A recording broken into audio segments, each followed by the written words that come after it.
Qué tremendo es esto, el libro de los jueces, ¿cierto? Es el libro que se empieza a escribir después de la toma de la tierra prometida.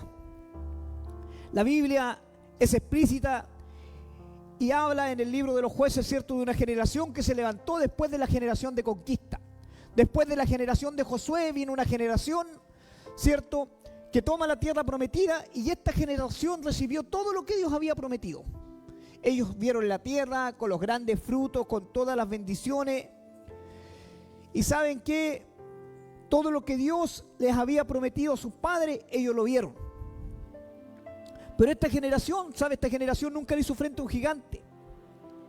Esta generación nunca le hizo frente a un ejército poderoso más grande que ellos.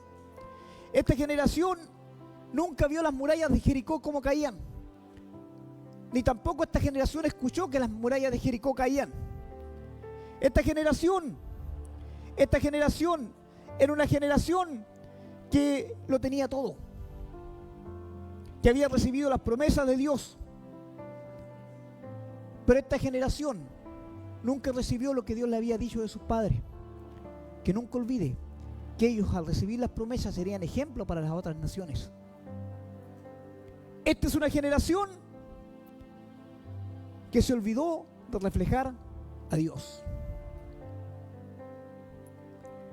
Igual que tremendo es esto cuando nosotros como iglesia nos olvidamos de reflejar a Dios. Recibimos las promesas, somos esa generación que muchas veces somos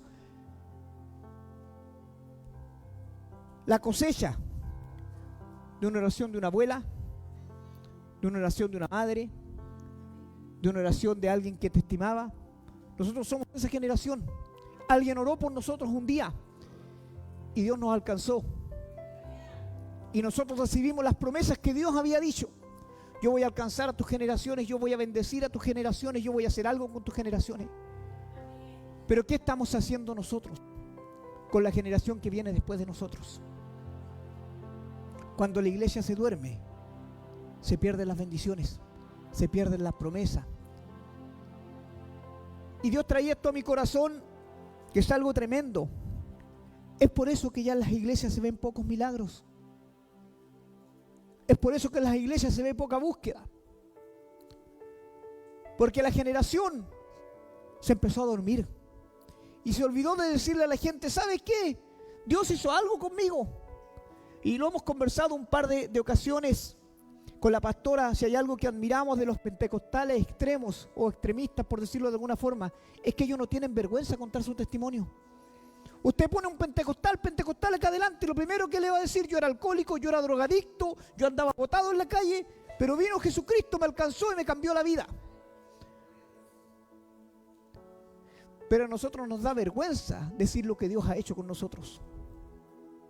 Y esto fue lo que le pasó a esta generación que no conocía al Señor. ¿Saben por qué? Porque cuando usted se calla, la gente no conoce a Dios. Cuando usted deja de decir lo que Dios ha hecho en su vida, la gente deja de conocer a Dios.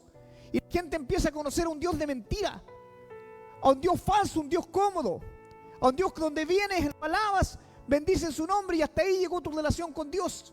Es ese Dios cómodo de la iglesia cómoda de este tiempo. Es ese Dios que no te pide más. Es ese Dios que no te dice da testimonio. Sin embargo, el Señor le dice a Moisés: y le dirás y escribirás esta palabra en los dinteles de tu puerta, en los pilares de tu casa, y la repetirás de generación en generación.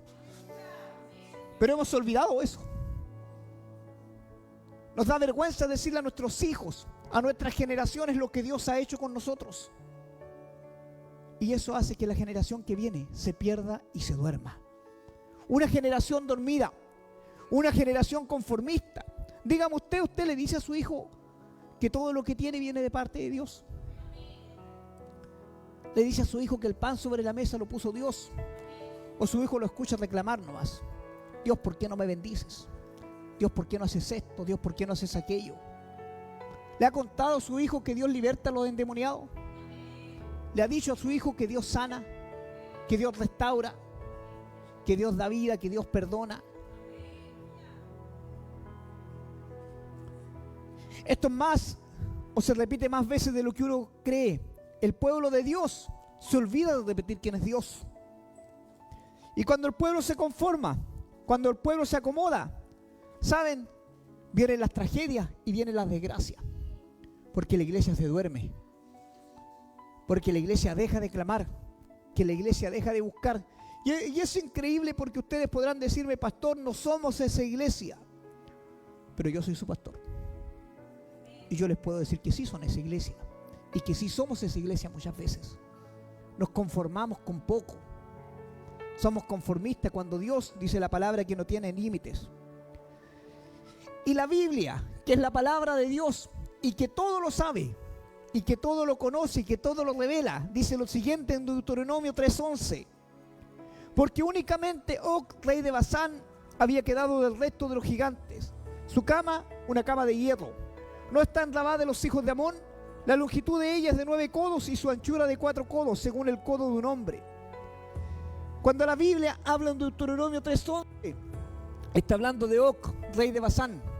Y este era el último obstáculo que tenía Israel para tomar la tierra prometida. Este Og, rey de Basán, la Biblia dice que era el último de los gigantes.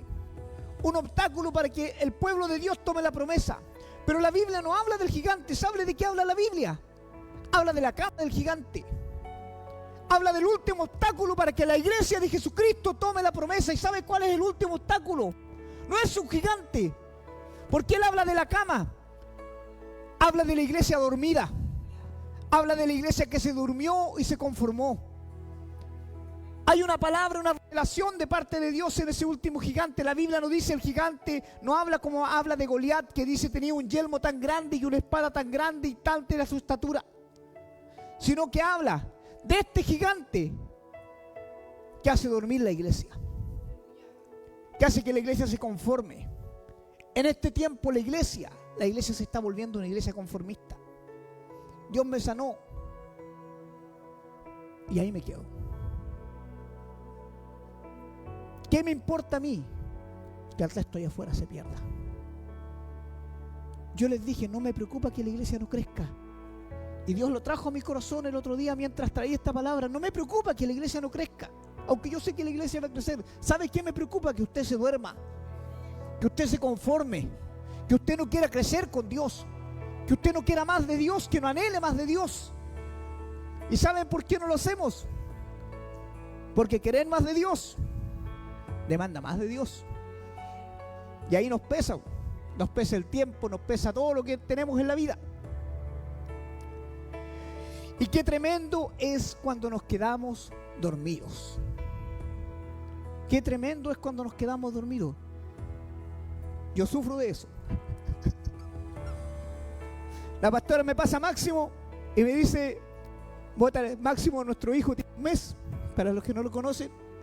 Yo tomo a Máximo, la pastora me dice, bótale los chanchitos, mientras yo hago otra cosa, yo pongo a Máximo aquí encima y a los minutos yo duermo y Máximo sigue ahí, saltando encima. Quedarse dormido es un peligro, pero es real. La iglesia dormida, la iglesia quieta, la iglesia conformista. Wow, qué tremendo. Primera de Reyes 19 habla de la historia. Mire, y escuche esto porque esto pasa cuando nos quedamos dormidos. Habla de la historia de Elías. Te hemos contado un par de veces. Elías dice lo siguiente. Elías respondió, he sentido un vivo celo por Jehová de los ejércitos, porque los hijos de Israel han dejado tu pacto, han derribado tus altares y han matado a espada a tus profetas. Y solo yo he quedado y me buscan para quitarme la vida. Y él le dijo, sal fuera y ponte en el monte delante de Jehová. Y aquí que Jehová pasaba, y un grande y poderoso viento que rompía los montes y quebraba las peñas delante de Jehová, pero Jehová no estaba en el viento. Y tras el viento un terremoto, pero Jehová no estaba en el terremoto. Y tras el terremoto un fuego, pero Jehová no estaba en el fuego. Y tras el fuego un silbo apacible y delicado. Y cuando lo oyó Elías, cubrió su rostro con su manto y salió y se puso a la puerta de la cueva. Y aquí que vino a él una voz diciendo, ¿qué haces aquí, Elías? Y él respondió, he sentido un vivo celo por Jehová de los ejércitos, porque los hijos de Israel han dejado tu pacto, han derribado tus altares, han matado a espada a tus profetas, y yo solo he quedado y me buscan para quitarme la vida. Y Jehová le dijo, vuélvete por tu camino por el desierto de Damasco, y llegarás y ungirás a Hazael por rey de Siria, a Jehú, hijo de Ninsi, lo ungirás por rey de Israel, y a Eliseo de Safat, hijo de Safat, de Abel Mehola ungirás para que sea profeta en tu lugar. Y el que escapare de la espada de Asael, Jehú lo matará. Y el que escapare de la espada de Jehú, Eliseo lo matará. Amén. ¿Saben qué hace Dios? Pasa algo tremendo aquí. Elías tiene una tremenda victoria con Dios. Amén. Yo he tenido muchas. Tengo para escribir un libro de eso, todas las victorias que he tenido con Dios. Elías tiene una tremenda victoria con Dios, vence a los profetas de Baal, 450 profetas de Baal, Elías los mata a todos sobre una misma roca, dice la Biblia.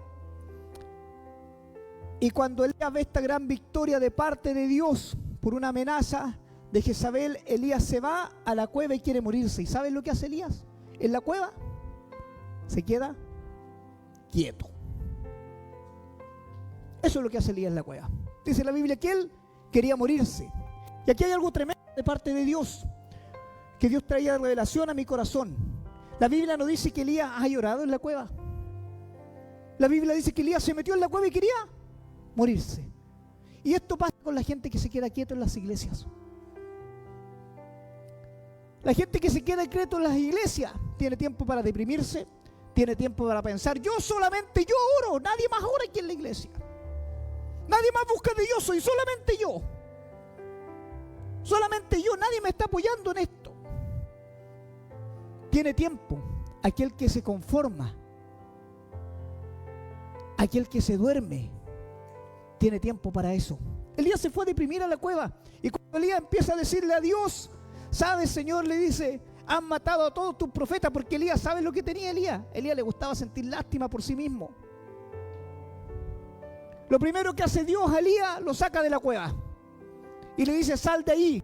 Casi que yo, en una versión mía le diría, sal de ahí, vago, que estáis descansando ahí, si hay tanto trabajo allá afuera. Que eso fue lo que Dios le dijo a Elías. Sale de la cueva. Lo primero que hace, le da trabajo, hacer algo. Eso es que los que están quietos, los reposados, no son usados por Dios. Y tienen tiempo para quejarse del pastor, tienen tiempo para quejarse del hermano, tienen para quejarse de las promesas, tienen tiempo para sentir miseria por ellos mismos, tienen tiempo para todos menos para buscar a Dios. Y por eso es que a Dios no le gusta la quietud. Elías le dice, Señor, han matado a todos tus profetas y solamente he quedado yo. ¿Y qué hace el Señor? Mentira, le dice, eso es lo que tú crees. Hay 450 que no han doblado sus rodillas delante de Baal, yo me los guardé. Hay 7000, le dice, que no han doblado sus rodillas delante de Baal, yo me los guardé. Pero Elías tenía tiempo para pensar que él solo había quedado. Porque cuando nos quedamos quietos, usamos la mente en cualquier tontera.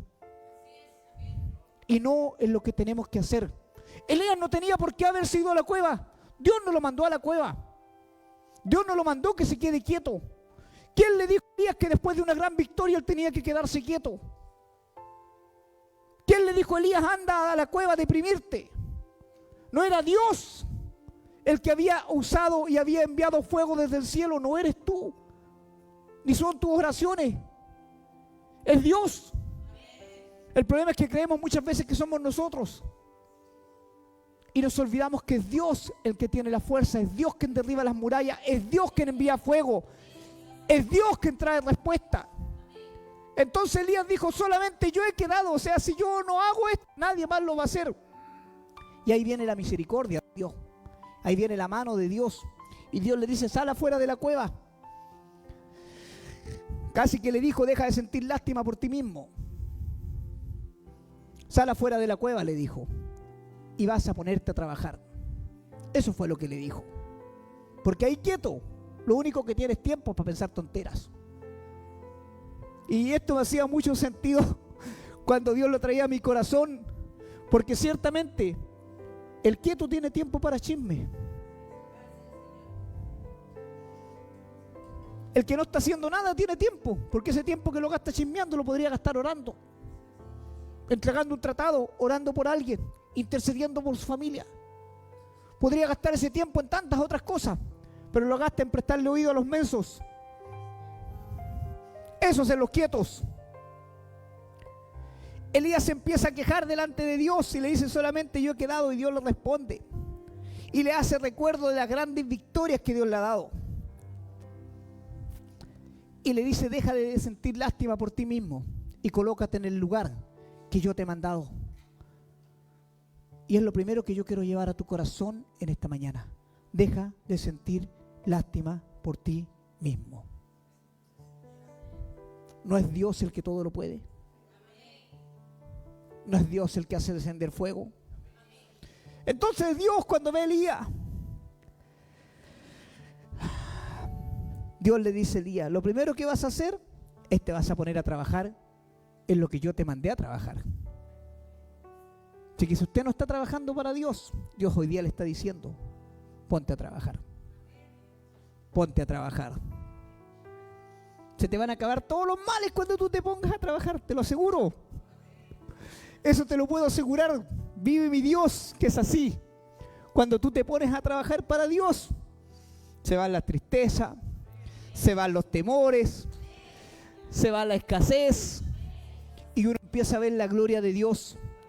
Pero queremos ver la gloria de Dios así, y ese es el problema, porque la gloria de Dios no se ve de brazos cruzados. La gloria de Dios se ve con rodillas dobladas y manos extendidas. Así se ve la gloria de Dios. Y es increíble porque lo he escuchado más de una vez y también lo he vivido. De repente nosotros somos como este Elías. Nos quedamos en la cueva. Hoy sí me siento tan mal. Si vino ese otro pastor de allá y habló mal de mí, y pierdo tiempo valioso escuchando tonteras. Pero cuando yo me dedico a hacer la obra de Dios, yo me doy cuenta de que aquel que vino para que ministre su corazón está peor que yo, y que soy útil en la obra, y que ese que me anda pelando ya tiene más tiempo. Se quedó dormido, se conformó. Yo no. ¿Quieres ser usado por Dios? Suelta los brazos que tienes cruzados y empieza a usar las manos para levantar a otro. Eso se empieza a hacer. Sal de la quietud y comienza a hacer algo más por Dios. Y Dios te va a empezar a usar. Porque Dios no solamente usa detrás del púlpito. Dios también usa en la calle. Y Dios también usa en el trabajo. ¿Y saben qué? No tengo mi teléfono, pero a través del teléfono Dios también usa. También usa el Señor a través del teléfono, a través de las redes sociales, también usa Dios. Porque las redes sociales no las inventó el diablo. El conocimiento viene del Señor. Que usted la use mal es otra historia. Pero no las inventó el diablo. Nos dedicamos a sentir lástima por nosotros mismos. Y nos ponemos como Elías en el fondo de la cueva. Solamente yo he quedado, solamente yo soy el lastimado, yo soy el herido, yo soy el que todos me hacen mal, yo soy el que todos me dejan de lado, yo soy el que no tengo oportunidad. Y yo siempre lo he dicho, la calle es una gran oportunidad para hablar de Jesucristo. El problema es que a veces nos gustan mucho las luces. Y nos gusta sentir lástima por nosotros mismos. Elías perdió el foco y lo entendió claramente, ¿cierto? Cuando Dios lo llama del fondo de la cueva. Entendió claramente que había perdido el foco, el centro. Su centro no era ir a morirse y a sentir lástima por él mismo. Elías lo que necesitaba era hacer el trabajo que Dios le había mandado a hacer. Él era un profeta y él tenía que hacer su trabajo de profeta. Nosotros somos siervos de Jesucristo. Eso dice su palabra. Somos siervos del Señor. Un siervo hace lo que su Señor le envió a hacer. Cuando usted deja de hacer la obra de Dios, usted es un siervo desobediente. No hay más vuelta a eso. No hay que taparlo, no hay que disfrazarlo, no hay que dibujarlo de otra forma. Si Dios lo mandó a hacer algo, haga lo que Dios le mandó a hacer. Nada más.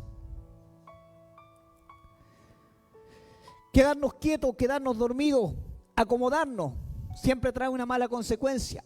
Elías se quedó quieto, se acomodó, se fue al fondo de la cueva y dijo: lo más cómodo es que yo sienta lástima por mí mismo. Y muchas veces, como yo les he dicho, es lo más cómodo. Cuando nos quedamos sintiendo lástima por nosotros mismos, cuando somos víctimas en todo lugar, no nos da tiempo para hacer lo que realmente tenemos que hacer. Y Dios, yo creo que hoy nos está hablando. Debemos hacer lo que Él nos mandó a hacer.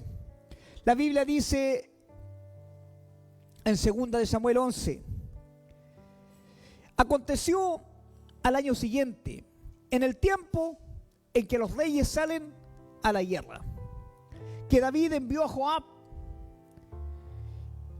y con él su siervo y a todo Israel, y destruyeron a los amonitas y sitiaron Rabá. Pero David se quedó en Jerusalén. Eso pasa cuando nosotros decimos que lo haga el hermano, que lo haga la hermana que tiene voluntad, que lo haga el nuevo, ¿cierto? Ese que viene con más ganas. Eso le pasó a David. La Biblia dice, ¿cierto?, que en el tiempo en que los reyes van a la guerra, ¿saben qué tiempo es este? Este no es un tiempo de paz. Porque si usted cree que este es un tiempo de paz, usted está viviendo otro evangelio. Este es un tiempo de guerra. Y en este tiempo, los hijos de Dios van a la guerra. Y si usted está viviendo un tiempo de paz, de comodidad, usted está equivocado de evangelio. Este es un tiempo de guerra. El Señor Jesucristo dijo, yo no he venido a traer paz, yo he venido a traer guerra. ¿Ya? Y la Biblia dice que Satanás sabe que tiene poco tiempo. Él sabe que tiene poco tiempo. ¿Y sabe cuál es la diferencia de Satanás y ustedes? Es que él no se cansa. Satanás no dice, hoy día voy a descansar, hoy día no voy a tentar a la Jocelyn, voy a descansar hoy día. No dice eso. Satanás dice, estoy esperando. Él es paciente. Y la Biblia dice que él anda como el león buscando a ese que se queda tranquilo, pues a ese está esperando. A ese que dejó de orar, a ese que empezó a sentir lástima por él mismo, a ese que se enojó, a ese que se acomodó, a ese lo está esperando. Satanás ya se va a cansar. Este se va a cansar de orar, este se va a cansar de pelear por su familia, este se va a cansar de hablar del evangelio, este se va a cansar de luchar contra su pecado, este se va a cansar y en algún minuto se va a cansar. Y Satanás va a tener ese tiempo para hacerlo pedazo.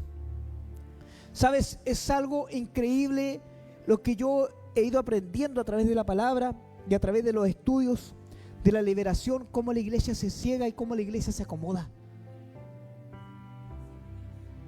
¿Sabe qué es increíble? Yo realmente, Dios ha traído un tiempo, he estado viviendo un tiempo muy complejo en lo personal mío con Dios, pero también he estado viviendo un tiempo muy especial con Dios aprendiendo de esto. Y cómo Dios me ha revelado cómo el mal se mete dentro de las iglesias y cómo la iglesia se queda dormida. Y wow, qué tremendo, porque una iglesia sin mover del Espíritu Santo es una iglesia dormida. Lo dijo la pastora el otro día en su palabra, está el pueblo unánime esperando la presencia del Espíritu Santo, porque cuando el Espíritu Santo está en un lugar las cosas cambian. Pero ¿saben qué? El Espíritu Santo no se mueve con los dormidos. Y ahí está el tema. El Espíritu Santo no se mueve con los conformistas, con los que sienten lástimas por sí mismos. Yo leía la Biblia, he leído varias veces la Biblia, el Nuevo Testamento, el libro de los Hechos, y no encuentro a un apóstol Pablo engrillado, azotado, apiedrado, quejándose. No lo encuentro en la Biblia. Oiga, le dieron no sé cuántas agarradas de palo, la Biblia no tiene, no dice cuántas veces lo brillaron tanto, lo apalearon tanto que lo dejaron como muerto.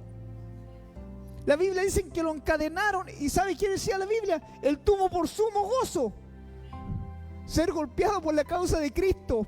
Oiga, viene un hermano a mí y me dice, pastor, usted me dijo esto y esto, y yo me siento, y el hermano peor, porque ese se va de la iglesia, pues. Claro. Es la realidad, así es lo que pasa. Es lo que pasa. Nos dormimos, nos acomodamos, nos volvimos de verdad cristianos de cartón. Es verdad, nos volvemos cristianos de cartón. Ante la primera tormenta nos deshacemos y nos olvidamos de los milagros, de la gloria, del mover de Dios. Nos acomodamos. Qué tremendo, qué tremendo. Yo decía, wow, Pablo y Sila ahí encadenados, le dieron hasta por si acaso. Y la Biblia dice que el otro se pone a cantar adentro de la cárcel. Y yo decía, wow, qué tremendo, Señor. Y yo me he quejado porque un mono, un pelafustán habló mal de mí. Y te he llorado y he dicho, Señor, ¿por qué? Que hablen los monos, que ataquen, que digan, ¿qué te van a hacer? ¿No tiene Dios el control? ¿Saben qué? Y es tremendo porque yo quiero que se metan esto en su corazón. Que la gente hable, que maldiga. Qué tremendo cuando la Biblia dice malditos los que te maldijeren. Vamos, denle. Pero benditos los que te bendijeren. Y saben que me traía recuerdo el Espíritu Santo cuando David va huyendo de Absalón, ¿cierto? Y se levanta uno de los siervos de Saúl y empieza a tirarle piedras a David y empieza a tirarle polvo. Y la Biblia dice que lo maldice. Y el Señor dice a Joab, porque Joab quería darle el bajo, quería matarlo de una. Y David le dice, no lo haga. Dios se lo permitió. Y si alguien te está atacando, si alguien te está haciendo frente, Dios se lo está permitiendo. Pero ¿saben por qué? Porque aquí viene lo tremendo de esta palabra. Dios lo permite para que no te duermas. Yo pensaba, Señor, ¿por qué hay tanta gente luchada en la iglesia? Como dicen los argentinos, estoy luchado. Hay tanta gente luchada porque Dios no quiere que te duermas. Porque a la hora que tú, Satanás hace lo que quiere contigo. Entonces la única forma que tiene Dios de mantenerte despierto es mandándote pruebas, mandándote luchas, cerrándote puertas, haciendo que el enemigo se levante contra ti. Porque es la única forma de que te mantengas despierto, de que abras los ojos y entiendas que esto es una guerra, que esto es una guerra, que esto es una guerra. Que aunque el Señor ya tiene la victoria, tú eres parte del ejército de Dios. Y los soldados no se duermen. Los soldados no se acomodan. ¿Usted ha visto algún soldado ahí en Afganistán o donde estén peleando dormido? Ellos están atentos. Están con el arma en la mano, listos para defender a aquellos que ellos creen. Dime tú estás listo para defender en lo que tú crees. ¿O estás viviendo este tiempo en el fondo de la cueva dando lástima? David se quedó en el palacio cuando los reyes tenían que ir a la guerra. Nos gusta la comodidad. A todos. Dijéramos amén y todos se convirtieran. Y dijéramos gloria a Dios y descendiera la presencia del Espíritu Santo. Pero no es así. No es así. Y el Señor lo habla claramente en su palabra. Para llevar la gloria de Dios hay que pagar un precio. Y para estar en el ejército de Dios hay que estar dispuesto a morir por Dios. Y cuando hablo de morir, hablo de dos muertes. Hablo de la muerte al ego, que es la que más duele. Nos cuesta darle la gloria a Dios. Nos cuesta entender que somos siervos inútiles, como dijo el Señor. Nos cuesta soltar quienes somos. Nos cuesta llevar un evangelio sin nombre. No es mi nombre, no soy yo, es Él. Es Él. La Biblia dice que David se quedó en el palacio ocioso. Y saben que cuando estamos ociosos, justamente, el pecado entra a nuestro corazón. La Biblia dice que la ociosidad es la madre de todos los vicios. Eso dicen los proverbios. Aquel que está ocioso, mírenlo. Si hay alguno, yo digo es tremendo. Me van a linchar después de esto, pero es real. Pero es tremendo. Díganme dónde la Biblia dice que un pastor no tiene que trabajar. Díganme dónde la Biblia dice que un hombre o mujer de Dios no tiene que trabajar. Siendo que Dios pescó a Adán, lo puso en el huerto del Edén. ¿Y qué le dijo a Adán? Te pones a cuidar el huerto, lo siembras y lo riegas. Tú me cuidas el huerto, le dijo el Señor a Adán, al tiro. O sea, a Dios no le gustan los vagos, hermano. De una. Amén, si a Dios no le gustan los vagos. Adán estaba trabajando en el huerto del Edén, en el paraíso, lo tenía todo, pero a Dios no le gustan los vagos. A Dios no le gustan los quietos. Entonces David, ¿qué se quedó haciendo en el palacio? Se quedó haciendo nada. Mientras todos estaban guerreando, David estaba de brazos cruzados y ahí todos conocemos la otra parte de la historia. Nos la vamos a contar. Pero todos sabemos quién se pareció y cómo terminó David. En las mentes desocupadas, en las mentes vacías, cuando no estamos haciendo nada, el pecado viene a nuestra vida. Igual Génesis 3 dice lo siguiente: pero la serpiente era astuta más que todos los animales del campo que Jehová Dios había hecho, el cual dijo a la mujer: con que Dios ha dicho: no comáis de todo árbol del huerto? Y la mujer respondió a la serpiente: del fruto de los árboles del huerto podemos comer, pero del fruto del árbol que está en medio del huerto, dijo Dios, no comeréis de él ni lo tocaréis para que no muráis. Entonces la serpiente dijo a la mujer: no moriréis, sino que sabe Dios que el día que comáis de él serán abiertos vuestros ojos y seréis como Dios, sabiendo el bien y el mal. Y vio la mujer que el árbol era bueno para comer y que era agradable a los ojos, árbol codiciable para alcanzar la sabiduría, y tomó de su fruto y comió, y le dio también a su marido, el cual comió así como ella. Génesis 2:15. Tomó pues Jehová Dios al hombre y lo puso en el huerto del Edén para que lo labrase y lo guardase. ¿Dónde creen ustedes que estaba Adán cuando la serpiente fue a hablar con Eva? Trabajando. Súper claro. Y la Eva muy bien. Ayuda idónea. Pastora, ayuda idónea. El tema es que Eva se detuvo a conversar con la serpiente. Eva tuvo tiempo para quedarse a conversar con la serpiente. Muchas veces nosotros hacemos eso. Nos quedamos a conversar cuando no tenemos que quedarnos a conversar. Es súper claro, ¿me edifica o no me edifica? Si vienes donde mí a decirme algo, ¿me edifica o no me edifica? Si me edifica, si tú me traes una palabra, una revelación de Dios, gloria a Dios, yo me voy a parar a escucharte. Me voy a detener a escucharte. Pero si tú vienes a contarme un chisme, yo no soy tarro basurero de nadie para recibir chisme. Su porquería contigo. Yo no estoy para recibir porquería. Que es increíble cuando nos quedamos quietos. Aquel que se queda quieto tiene tiempo para otras cosas. Pero aquel que está buscando de Dios, aquel que quiere más de Dios, entiende que Dios lo envió a trabajar. Entiende que Dios lo envió a hacer algo más. Todo aquel que se detiene, hermanos, no tiene hambre de Dios y está propenso a pecar.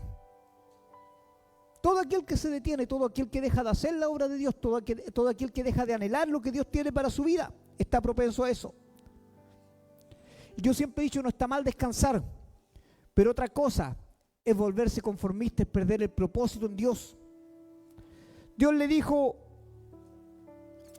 al apóstol Pedro, en 1 de Pedro 5, ruego a los ancianos que están entre vosotros, yo anciano también con ellos, testigos de los padecimientos de Cristo, que si soy también participante de la gloria que será revelada, apacentad la grey de Dios que está entre vosotros, cuidando de ella, no por fuerza, sino voluntariamente, no por ganancia deshonesta, sino con ánimo, pronto, no como teniendo señorío sobre los que están a vuestro cuidado, sino siendo ejemplos de la grey. Y cuando aparezca el príncipe de los pastores, vosotros recibiréis la corona incorruptible de gloria. Igualmente, jóvenes, están sujetos a los ancianos, y todos sumisos unos a otros, revestidos de humildad. Porque Dios resiste a los soberbios y da gracia a los humildes. Humillaos pues bajo la poderosa mano de Dios, para que Él os exalte cuando fuere tiempo, echando toda vuestra ansiedad sobre Él, porque Él tiene cuidado de vosotros. Sed sobrios y velad, porque vuestro adversario el diablo, como león rugiente, anda buscando a quien devorar, al cual resistid firmes en la fe, sabiendo que los mismos padecimientos que se van cumpliendo en vuestros hermanos en todo el mundo. Amén. ¿Saben cuál es el llamado del apóstol Pedro? Apacentar la grey del Señor. Lo que Dios está hablando a través del apóstol Pedro es: hermanos, cuídense unos a otros. Eso es lo que está diciendo. No solamente el pastor tiene la responsabilidad de cuidar a los hermanos. Ustedes, todos ustedes tienen la responsabilidad de cuidarse unos a otros. Por eso usted no diga que no tiene que hacer en la casa de Dios. Y si pesca el teléfono, no sea para cobuchar, sea para bendecir, sea para saber cómo está su hermano, sea para alentarlo a venir a la iglesia, apacentándose unos a otros, cuidando, dijo el apóstol Pedro, la grey del Señor. Tome el teléfono, bendiga. Tome el teléfono y dígale a su hermano: te extrañé. Tome el teléfono y dígale a su hermano: estoy orando por ti. ¿Y sabe qué? Antes de que haga eso, ore, sí, No le diga estoy orando por ti, no lo haga. De verdad se lo digo. Se lo estoy hablando en serio. Esto es revelación de Dios, si no lo estoy cuenteando. Hay muchos que dicen amén, estoy orando, y no están orando, es mentira. Si que se va a levantar el teléfono, antes de levantarlo el teléfono doble las rodillas, y si no las dobla donde esté, dígale, ore primero, y de ahí le dice al hermano, hermano, estoy orando por ti. Así. ¿Para qué va a mentir delante de Dios? Pero no me diga que no tiene trabajo en la obra de Dios. No me diga no me dan oportunidad en la obra de Dios. No me diga no tengo que hacer en la obra de Dios. Porque usted es tan responsable como yo de cuidar a su hermano. Fue el gran reclamo de Dios contra Caín cuando mató a Abel. Y le preguntó, ¿dónde está tu hermano? Y es como si Dios hoy día te preguntara a ti, ¿dónde está tu hermano? ¿Y sabe qué le responde Caín? ¿Acaso soy yo guarda de mi hermano? ¿Acaso yo tengo que cuidar a mi hermano? Claro que tienes que cuidar a tu hermano, pues es tu responsabilidad. Como hijo, como hija de Dios, es tu responsabilidad cuidar a tu hermano. Orar por tu hermano, bendecir a tu hermano. Es tu responsabilidad delante de Dios. Porque tú no le puedes decir aquí que Dios te bendiga, hermano, y al salir de la puerta olvidarte de él. Guiar, enseñar, corregir, redarguir dentro de las responsabilidades de un hermano o una iglesia. Redarguye con la palabra, pero también con el ejemplo. No quieras corregir a otros en lo que tú no haces. Cuidado. ¿Saben? La Biblia habla de nuestro Señor Jesucristo y es maravilloso. Por eso yo siempre lo insto, lean la Biblia, lean la Biblia, lean la Biblia, lean la Biblia, lean la Biblia, porque no hay nada de los que yo predique que no esté en la Biblia.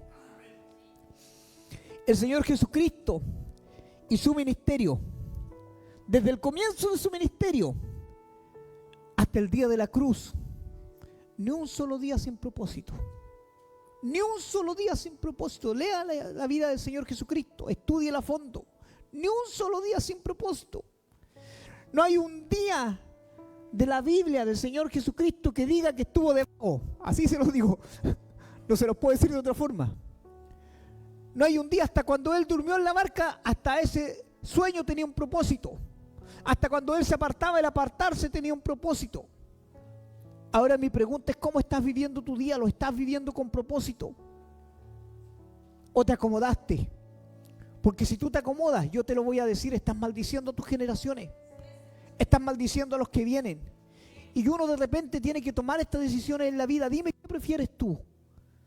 ¿Prefieres hoy hablarle a alguien de Jesucristo y tocar su corazón? ¿O el día que el diablo lo haga a pedazos, tener que tratar de restaurarlo acá?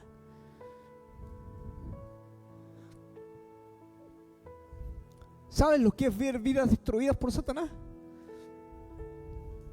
¿Saben lo que es ver hijos destruidos? Esposas destruidas, esposos destruidos por Satanás. Porque una generación se cayó. Porque una generación, ¿sabe qué hizo? Empezó a sentir lástima, se sintió pobrecito, pobrecita.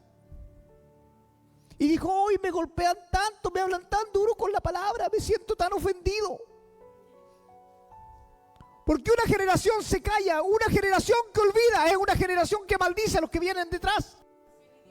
Cuando usted se calla de Jesucristo, cuando usted se calla de sus milagros, cuando usted se calla de su grandeza, está maldiciendo a los que vienen detrás. Está maldiciendo a sus hijos, está maldiciendo a los que están allá afuera. Allá afuera también hay una madre orando, clamando por un hijo en las drogas, en el alcohol, perdido. Allá afuera también hay un hombre, una mujer esperando quizás buscar un lazo, un cuchillo para quitarse la vida. Pero cuando nosotros nos callamos, maldecimos a esas generaciones. Cuando nosotros nos quedamos quietos, cuando nos conformamos, cuando nos olvidamos que Dios abrió el mar para nosotros, cuando nos olvidamos que la gracia nos alcanzó, cuando nos olvidamos que en Dios hay consuelo, cuando olvidamos quién es Jesucristo, maldecimos a los que vienen detrás. Y es mejor que Dios hoy restaure un corazón a medio romper allá afuera, a que Dios te tenga que usar para restaurar a alguien que está en el lodo. Entiéndelo, entiéndelo. Tú y yo somos atalayas de Jesucristo. Tú y yo somos atalayas, avisamos del peligro. Tú y yo somos intercesores de Jesucristo. Así dice la palabra, dice, y Él está intercediendo, Él escucha nuestras oraciones y está intercediendo a la derecha del Dios Padre Todopoderoso. Pero si tú y yo nos callamos, si tú y yo nos conformamos, si tú y yo nos volvemos cristianos de cartón, eso no va a pasar. Tenemos que dejar de ser cristianos de cristales, cristianos cómodos. Nos tocan y nos rompemos. ¿Cuánto o cuán distante estamos de la verdadera iglesia? De repente yo le digo a la gente, ¿sabes qué? Yo me coloco aquí o camino por ahí, yo escucho la voz de Dios. Y no es que sea un hombre diferente a ustedes, yo también peco, yo también me caigo, yo también tengo debilidades. Pero yo escucho la voz de Dios y se me quebranta el corazón cuando veo a alguien en la calle. Cuando veo a alguien que está lleno de problemas, se me quebranta el corazón. Y dentro de todas las ocupaciones que tengo en el día, que no son pocas, ¿saben qué? Me detengo y le tomo la mano a alguien y oro con alguien. O le digo, ¿sabes qué? En Jesucristo hay esperanza, busco una iglesia. Acércate a una iglesia. Ni siquiera lo invito a mi iglesia. Aquí son varios de testigos que yo nunca los invité. Solo llegaron. No quería más problemas.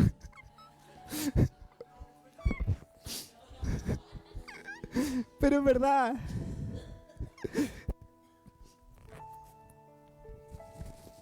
Entonces usted ve que hay campo para trabajarle a Jesucristo. Que si usted deja de sentir lástima por usted mismo y usted se empieza a activar en la obra de Dios, usted va a ver un mover de Dios. El hablar en lengua no es un sueño, no es una fantasía. El hablar en lengua es algo real. Es algo real, la profecía es algo real. Dios ha usado, ¿quién profecía? Ha usado mi vida en profecía. Hemos visto cómo Dios ha cumplido. La palabra de ciencia es algo real. Dios se mueve en lo sobrenatural. Dios es sobrenatural. Dios es sobrenatural, pero cuando nos quedamos en la quietud, no te quedes en el conformismo de venir y sentarte en una banca. Dile a Dios, hoy día úsame. Úsame, que cuando tú salgas de esta puerta, algo Dios provoque esta semana, alguien se te acerque. Se lo dije ayer a alguien. Le dije, no esperes la situación, sal y provócala. Provoca la situación. Dijo una hija de Dios, sal y provoca la situación. Somos tan cómodos, queremos que la gente venga a nosotros. Sal y provoca a la gente. ¿Saben lo que hizo Elías? Elías vio al pueblo ahí que estaba adorando a Baal. ¿Y qué hizo Elías? Elías salió a provocarlo. Y a mí, yo siempre he dicho, a mí me gusta este evangelio de choros, de fuerte. Porque el evangelio de hombres, de mujeres valientes, con corazón grande. Que van y enfrentan a cualquiera. Elías llegó y se paró frente a los profetas y le dijo, ¿saben qué? Su Dios vale, no lo voy a decir porque suena feo, pero eso vale. Sin embargo, dijo, mi Dios es Dios. Y dijo, mi Dios va a hacer descender fuego del cielo. Eso es provocar, eso es buscar la situación. Eso es decirle al enemigo, ¿sabes qué? Yo no te tengo miedo, porque Dios está conmigo. Esa situación es quedarse quieto.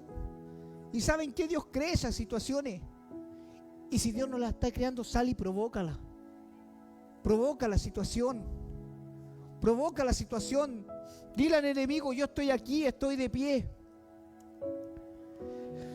Y Él te va a recordar cuántas veces te has caído. Pero tú vas a recordarle que hay uno que todos los días, sin excepción, extiende su gracia y su misericordia sobre nuestras vidas. Tú recuérdale que está vencido, que ahí en Apocalipsis dice que Él está vencido y que tiene poco tiempo. Y que Él ya está vencido. Qué tremendo cuando Dios nos empieza a llamar y nos dice ya basta de quietud. Y de verdad yo quiero que empiecen a despertar.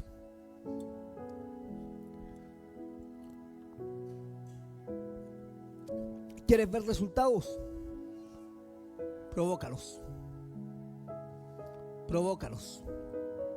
Provócalos. Dile a Dios, Dios de los imposibles, yo quiero ver mi imposible. Provócalos, dile a Dios. Pero no te quedes en la quietud o en el conformismo. No te quedes en lo que fue. Muestra a Jesús con tu vida.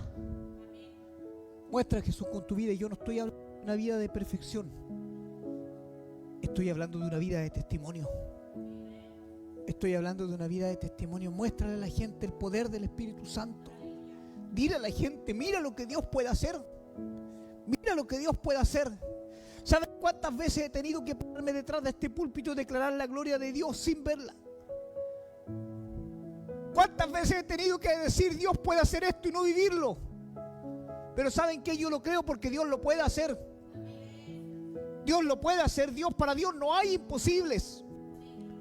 Pero cuando nos callamos, somos como ese pueblo ahí en Segunda de Jueces. Somos como ese pueblo que dice que vino una generación que había escuchado de Dios.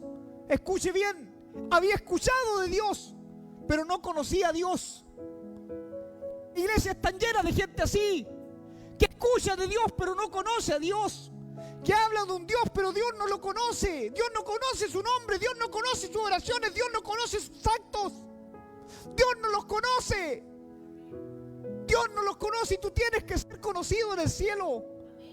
Tú tienes que ser como Daniel, que cuando Daniel dice en la Biblia empezó a orar, Dios ya había enviado una respuesta. Así tienes que ser delante de Dios. Así tienes que ser delante de Dios. Que tu nombre sea conocido en los cielos. Que cuando tú dobles tus rodillas, cuando tú invoques el nombre del Señor, el Señor diga, este es mi hijo, esta es mi hija, está orando por algo, está pidiendo un imposible, voy a enviar un ángel, voy a hacer un milagro para que todos vean mi gloria a través de él. Pero que tu nombre sea conocido en el cielo. Tu nombre tiene que ser conocido en el cielo y ojalá en el infierno. Ojalá que Satanás te teme y diga, hoy por fin despertó. Por fin despertó que te vuelvas un peligro. Vuélvete un peligro, vuélvete alguien peligroso en las manos de Dios. Vuélvete alguien peligroso, vuélvete alguien que los demonios le teman. Eso es lo que Dios está esperando. ¿Saben? Era lo que Dios quería de Elías. Dios sabía, Elías tenía una fe impresionante. El problema era cuando se quedaba quieto. Y a lo mejor tú eres ese Elías. Tú tienes una fe impresionante en Dios. Pero cuando te quedas quieto, Satanás hace lo que quiere contigo. Entonces no te quedes quieto. No te quedes quieto, comienza a hacer la obra de Dios. Comienza a hacer la obra de Dios, comienza a clamarle a Dios. Comienza a decirle a Dios, yo quiero que me uses. Comienza a decirle a Dios, yo quiero ser ese instrumento en tus manos. Comienza a decirle a Dios, no importa que vengan batallas, yo estoy seguro contigo, tengo la victoria. Es tiempo de dejar de mirar las dificultades, los problemas, lo que nos aqueja y empezar a mirar lo que Dios puede hacer. Pero para eso tienes que despertar. Para eso tienes que ser tú ese instrumento. La Biblia nos delata que entre el libro de Josué y el libro de los jueces haya habido un hombre, un profeta, alguien que se haya puesto en la brecha. ¿Sabes qué dice la palabra de Dios? Él siempre está buscando a alguien que se ponga en la brecha. ¿Sabes qué es una brecha? Una brecha es una división. Hay una división entre el que no conoce a Dios y el que conoce a Dios. Entre el que está viviendo la miseria y en este lado está Dios que quiere salvar, quiere restaurar, quiere dar vida, quiere mostrar su gloria. Pero para eso hay una división. Entonces Dios dice, yo estoy buscando un hombre, una mujer que quiera ponerse en la brecha. Eso es lo que dice Dios. Yo estoy buscando un hombre, una mujer que quiera ponerse en la brecha, que quiera negarse. Que no tenga tiempo para deprimirse. Que no tenga tiempo para meterse en cosas que no debe meterse. Yo quiero un hombre, una mujer que ame mi presencia y que quiera ponerse en la brecha. Que entienda que el llamado es más grande que su vida. Que entiende que los sueños de Dios son más grandes que su sueño. Que los propósitos de Dios son más grandes que su propósito. Eso está buscando Dios. Y por eso Dios le dice a Jeremías, yo estoy buscando un hombre, alguien que quiera ponerse en la brecha. Eso es lo que Dios hoy está poniendo en tu corazón. Dios está buscando un hombre, una mujer que quiera ponerse en la brecha, pero eso significa negarse. Eso significa no tener tiempo para ti, eso significa tener tiempo para Él. Eso significa tener tiempo para ser usado, prepararte para ser usado. Eso significa que los sueños de Dios se siembran en tu corazón de tal forma que son más grandes que los tuyos. Eso significa que vas a dedicar tu vida para buscarle. Todo lo demás, añadidura, Dios lo va a traer. Vive Dios, vive mi Rey, que es así. Que aquel que se dedica a Dios, aquel que deja todo por Dios, las añadiduras vienen solas. Lo dijo en Deuteronomio: y estas bendiciones te seguirán. No las busques. No te dejaste buscándolas, porque Dios las trae así. Dios las trae así. Pero ponte en la brecha. Ponte en la brecha, vuélvete el puente. No necesitas saber tanta palabra, porque lo que necesites Dios te lo va a traer. Dios va a poner en tu corazón estudiar. Dios va a poner en tu corazón prepararte, pero empieza a quitar lo que tengas que quitar. Empieza a quitarlo, dile a Dios: yo quiero ser usado. Aquí no hay edad.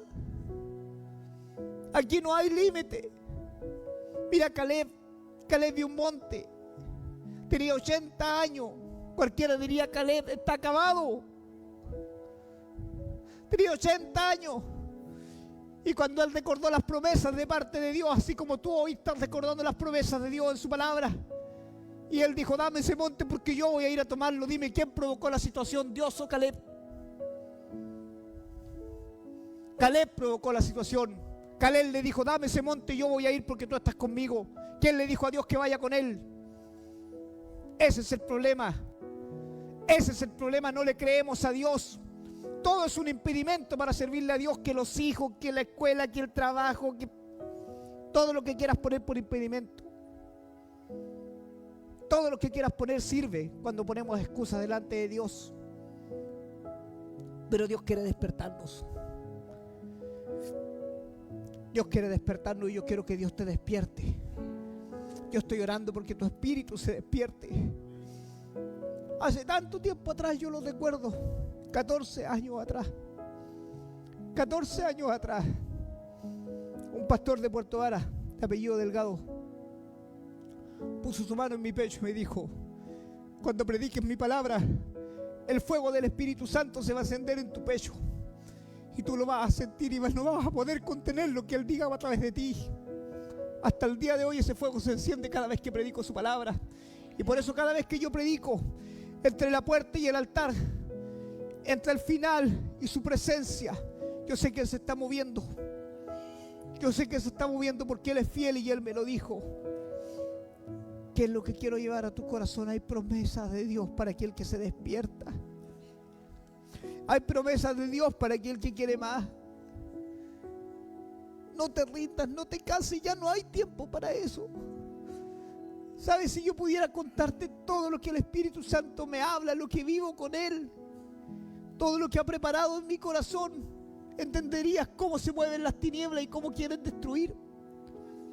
Y cómo nosotros nos quedamos quietos. ¿Sabes, hermano?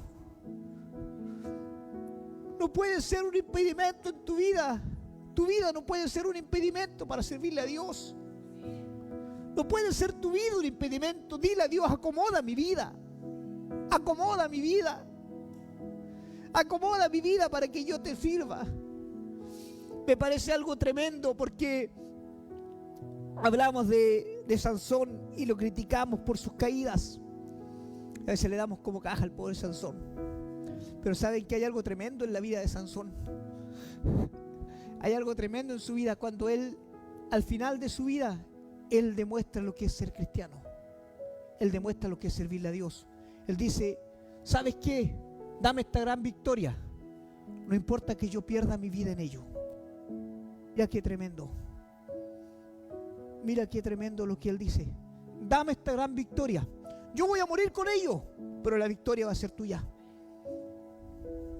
Todos los días hay que morir un poquito para darle la victoria a Dios. Todos los días hay que morir un poquito a nuestros sueños, a nuestros deseos, para que los de Él crezcan en nosotros. Por eso Juan lo dijo: es necesario que yo mengüe para que Él crezca. Dile a Dios que tú no quieres quedarte dormido. Dile a Dios que quieres ser conocido en los cielos. Dile a Dios que su Espíritu Santo te empieza a revelar en este tiempo. Que tu Espíritu Santo, Señor, empieza a desatar aquello que estaba atado, Dios. Señor, que tu iglesia que estaba dormida comienza a despertar. En el nombre poderoso de Jesús, yo oro, Espíritu Santo, y pido que tu presencia comience a despertar y enciende el fuego en nuestro corazón, Dios. Que lo que habíamos olvidado, Dios, tú lo traigas a recuerdo. Y en el nombre poderoso de Jesús, Señor, yo oro porque de este pueblo se levanten hombres y mujeres que quieran colocarse en la brecha. Hombres y mujeres que digan: aquí estoy, úsame. A lo que el Espíritu Santo y en el nombre poderoso de Jesús, yo oro, Padre, sobre la iglesia. Y que el fuego del Espíritu Santo que se enciende en mi corazón al predicar tu palabra se encienda en ellos, Dios. Dones y talento, como has dicho, sobre tu pueblo. Lo prometiste en Pentecostés, Dios, y yo lo creo. Hoy lo estás haciendo en este lugar.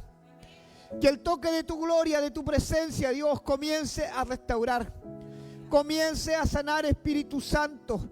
Y en el nombre poderoso de Jesús, toda atadura almática, toda atadura del cuerpo, Dios, toda atadura, toda maldición generacional, ahora sea rota para gloria de tu nombre. Para gloria de tu nombre, Espíritu Santo, ahora. Ahora empieza a avivar el fuego del don de Dios que pusiste en cada uno de ellos, Dios. Y que en este tiempo, Padre, tu iglesia despierte. Que tu iglesia se acorace, se prepare, Dios. Comienza a poner la espada de tu palabra en sus bocas, Dios. De tal forma, Dios, que esta iglesia sea una iglesia que estremezca este lugar. Oro por este lugar. Oro por este lugar, Espíritu Santo. Que este lugar sea un lugar lleno del fuego del Espíritu Santo. En el nombre poderoso de Jesús. Que los vecinos de este lugar puedan ver tu gloria en este lugar. En el nombre poderoso de Jesús. Espíritu Santo, comienza a obrar ahora. Señor, que al pasar los vehículos por este lugar comiencen a ver el fuego, Dios. Señor, en el nombre poderoso de Jesús. En el nombre poderoso de Jesús. Comienza a usar, Dios, a tu pueblo para levantar, para dar esperanza. En el nombre poderoso de Jesús. Que la palabra profética, Dios, se desate en este tiempo, Dios, sobre este lugar. Señor, no esperamos un día de mañana. Hoy, Dios, hoy, Señor, hoy comienza a cortar. Hoy comienza a cortar, comienza a sacar a luz lo que estaba oculto, Dios, ahora. Ahora en el nombre de Jesucristo. En el nombre de Jesucristo, Dios de libertades, viene a traer libertad, perdón y gracia. Señor, y que ya no miremos más con lástima nuestro caminar, sino que, Señor, nos pongamos en la brecha. Que seamos hombres y mujeres que no se quedaron quietos, Dios, sino que se levantaron a pelear, Señor. Y que nuestro nombre sea conocido en los cielos, Dios. Que nuestro nombre sea conocido en los cielos, que al invocar tu nombre, tú envíes ángeles sobre este lugar, Dios, para gloria de tu nombre. Pero también que el infierno tiemble cuando doblemos nuestras rodillas, Dios. Que cuando invoquemos tu nombre, tú envíes ángeles, Dios, a nuestro alrededor. Y que lo que tú has dicho sobre la iglesia, lo que tú has dicho, que las puertas del infierno no prevalecen contra ella, Padre, así sea. En el nombre poderoso de Jesús. En el nombre poderoso de Jesús. Yo ato toda lengua mentirosa que hoy se levanta. Todo pensamiento que hoy se levanta contra la iglesia. Todo espíritu de brujería ahora. En el nombre poderoso de Jesús lo ato. Lo ato en el nombre poderoso de Jesús, porque tu palabra dice que las puertas del infierno no prevalecen contra la iglesia de Jesucristo. Y yo lo creo, Espíritu Santo. Espíritu Santo, vas a atarla de manos y de pies para gloria de tu nombre, y vas a enmudecer su boca ahora.